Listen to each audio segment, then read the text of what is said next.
You don't need to know the complexities of diseases that cause dementia, but it is helpful to know a few facts about the main conditions and how they affect people. Alzheimer's disease is the most common cause of dementia, affecting about 2/3 of all of those with dementia. It's a physical disease affecting the brain and leading to the death of brain cells. The causes of Alzheimer's disease are not fully understood, so it's not possible to stop the deterioration. However, there are some drugs that can relieve the symptoms of memory impairment and in some cases slow down the progress of the disease, even though they can't halt it. The biggest risk factor is old age. In Alzheimer's disease, the brain cells change in structure and quantity. The chemicals that are essential for passing messages through the brain from one cell to another one are also affected. This is how memory works. Therefore, memory impairment is the first and main feature of Alzheimer's disease. As the disease progresses, more parts of the brain are affected and the person has more difficulty doing things. The person is less able to coordinate information coming in through the senses with the appropriate functional response. That's why they have difficulty remembering what things look like or where they have put them, and why they need our help to do things. There you are, Mrs. Adams. It was next to your chair all the time. Don't think you'd noticed it. I saw something down there. I thought it was the cat. I wondered why it wouldn't come when I called it. Vascular dementia affects around 17% of people with dementia in the UK. Our network of blood vessels is called the vascular system. In vascular disease, blood vessels are damaged and this affects their ability to carry blood around the body.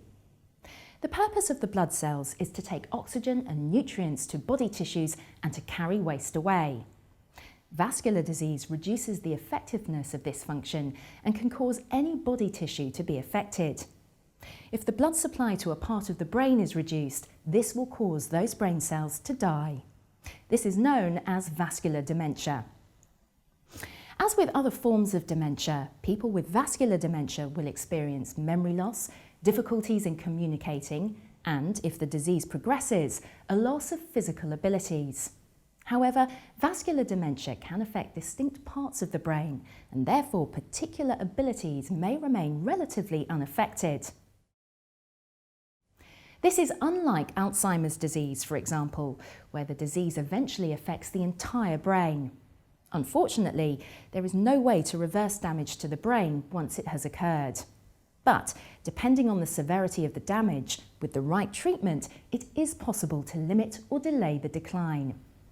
Some people take medicine to keep their blood pressure under control. The important thing is to prevent further damage occurring. I don't know what I'm going to have for breakfast. Why not have some bran flakes? Good for your blood pressure. Yeah, all right, please. Okay.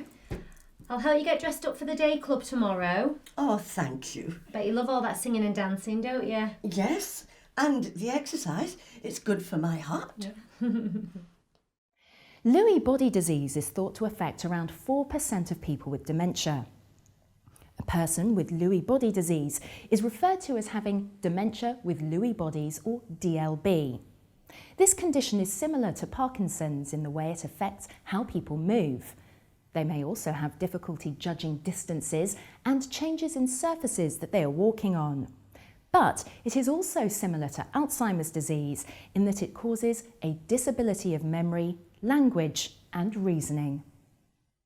I'm really quite annoyed with Dorothy at the moment. She won't even wipe her face and hands, and I know she can do it if she wants to, but she's just being awkward. Well, you do know that she's got Lewy body disease, and changing abilities from 1 hour to the next is just part of the illness. Rather than thinking that she will or won't do something, try to see it as though sometimes your wife can do something and then sometimes she just can't. And see those moments when she can do something as the golden moments, and the times when she can't do something just as part of the illness. So, to summarise, different conditions and the extent of their progress will affect people in a number of ways, including memory loss, difficulties communicating, changing levels of ability, loss of physical ability.